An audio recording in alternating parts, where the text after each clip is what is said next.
Daddy, right here, man. How does it feel, bro? We got a lot to improve on, man, but make some tackles today. Yeah. Saved more than I gave up. We're going to get man Junior. For real? Somebody call me Junior, too. When I pulled up, I thought you was Junior. I got put him on Stop right here for me. So you came back saying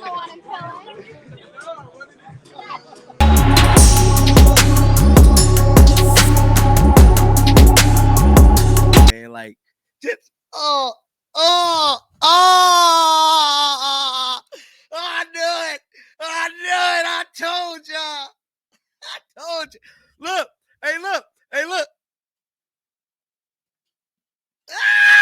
told you. Smash the like button. Hype the video, man. We finna have fun.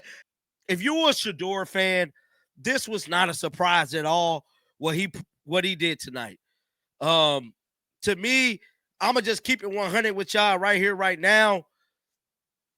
They sabotaged them a little bit in this one. Shador really was supposed to have 3 touchdowns this game. Y'all do understand that, right? It's on everything that he was given, bro. This was Shador talking. A lot of people wanted to see me fail, and definitely did. That ain't gonna happen. Nah. You know, it ain't gonna happen. Nah. You know, so a lot of people wanted to see me fail, and nah. Man, guys, look, y'all. This was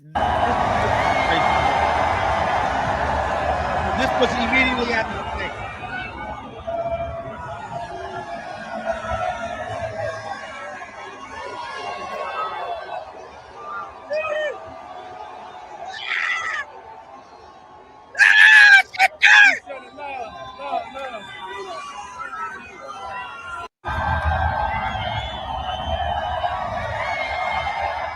God.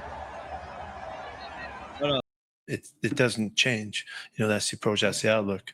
Yeah, it's disappointing that, you know, they turned out, we had a great crowd and they were loud and helping and all of that, that they, you know, they walk away here so dissatisfied. And we're pretty disappointed about this one. But if you don't score, you can't win, you know, and we couldn't score. And it was an incredible game of defense on both sides, their team, our team. The numbers are, you know, whatever, they're next to nothing. And we had opportunities to make big plays and we didn't hit them. QB was under duress the entire time. And so our ability to match up with their pass rush didn't work out well. And so I'm really disappointed that we weren't able to find the plays that could have given us the field change and the switch so that you have a chance to knock one in and get out of there. Unfortunately, the penalties this is a crew that calls the most penalties in the NFL, and they hit right on their head, right their number that they always call. And we knew that. We had a strategy about it. We were trying to stay out of their targets, you know, their sight lines, and we didn't get it done. And so we endured a number of penalties, but there was a couple really big ones that really made a difference in the game and changed the field position drastically. So I know y'all want to know, like, where does it go with the quarterback versus the pass rush and all that? Well, we have to protect the quarterback a whole lot better than we did.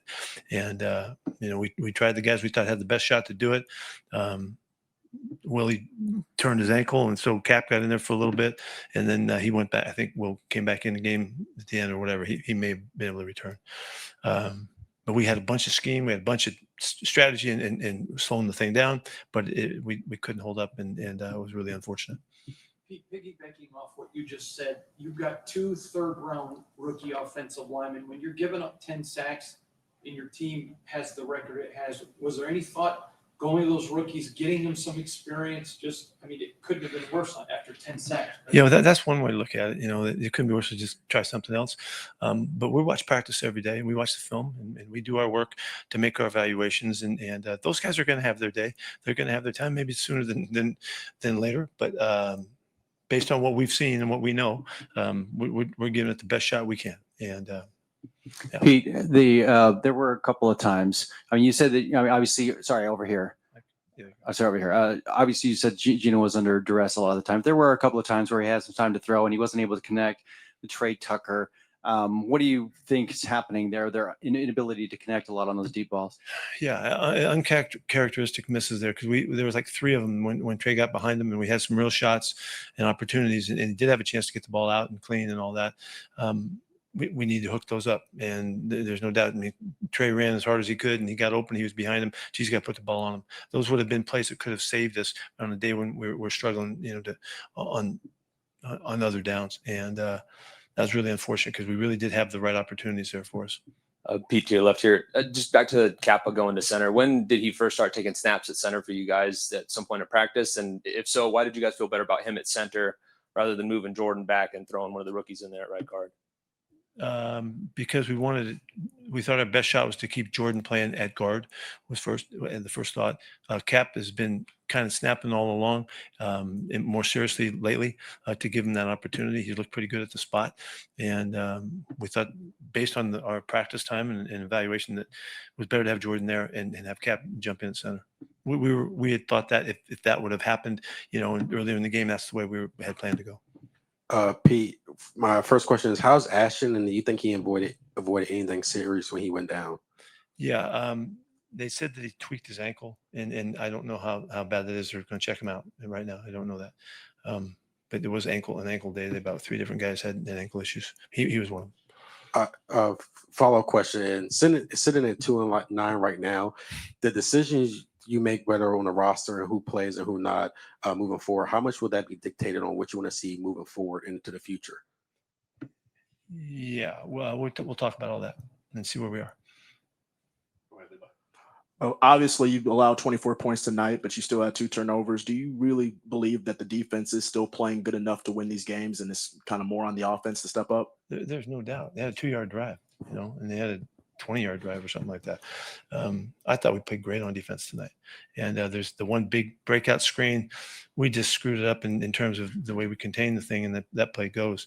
The other one's, I think, is a 4-yard drive, 2-yard, whatever it was. The guy catches the scramble bomb. It's a great play by Shador, and that's a lot to ask to stop them in that situation. Our guys played great tonight, I thought, all night long. I mean, they ran for 50 yards or something like that, and they had 2 plays that were worth the rest of their offense. And so I was really proud of the way those guys battled and the situation that we put them in and all that. I just wish if I had to do it again, I'd kick the field goal, at 14 to make it 14-6 or something like that. So we're within 1 score. We went for it in 4th and 3. That's totally on me. Pete, how much right now of this offensive struggle is execution of players, offensive line, chip? How do you balance that out, sir? You mentioned execution of players. John McKay once was asked, what do you think of your team's execution? And he said, I think it's a good idea. But I never did really understand how he was willing to say that, but I just did it. So anyway, we have to execute better. We have to match up better. We have to do a lot of things better to get the kind of play we need. And so we're looking at us in practice, and we're able to do it there. We got to carry it to the games, and the other teams are out there playing too. Pete, overall, right over here, Pete, center. Thanks. Overall, just how would you assess Shador Sanders in his first career start? They won the game. He did good enough to win the game, and made the play of the game. Really was the scramble play, and that was an extraordinary ball that he threw on that one. And that was really the one that I think was kind of the dagger in the ball game. As it turned out, that changed things. Pete, I know that you approach the seasons with a lot of optimism, and it's obviously things haven't gone the way that you had thought that they were. You've expressed some surprise about that. In retrospect, or now, do you think that maybe, okay, this is a little bit further off than we imagined, and it's going to take work now to get this in the right direction? I've never not thought it would take work, to get it right, and it's a challenge every season. Look at all how the seasons go, and it's a day-to-day, week-to-week world we live in, and of course I thought I haven't been in the situation, so I thought, well, maybe I could have something to do with avoiding this, so we're going to keep doing what we know how to do, and that's to keep grinding. This team, I mean, just in the locker room right there, they ain't giving up on each other, and I'm not giving up on them, and they're not giving up on me, I hope.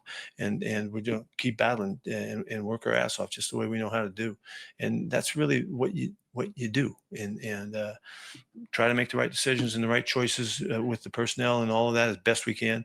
And in our world, they got to show it, and that they compete to show it, and that's always been the way, and we won't change that. Be over here to your right. I don't know if you mentioned it, but Michael Mayer's status. What do you know about his situation? Yeah, it was his ankle too. Yeah, he had an ankle sprain, and like I said, there's three or four guys that got tweaked for one way or another. I don't know the severity of any of those at this point. Thank you, Coach. Okay.